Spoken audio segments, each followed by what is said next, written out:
Assalomu alaykum hammaga.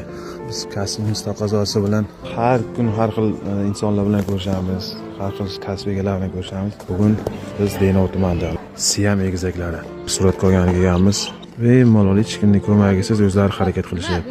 Sen yaratgan olamu inson go'zal, sen yuborgan Mustafa Qur'on go'zal, sen buyurgan har amal iymon go'zal, ruhlari ichra sunganing vijdon go'zal.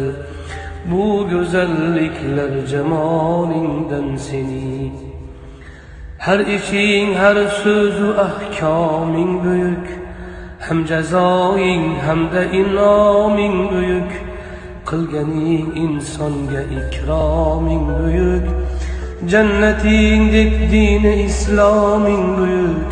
Bu buyukliklar jalolingdan sening.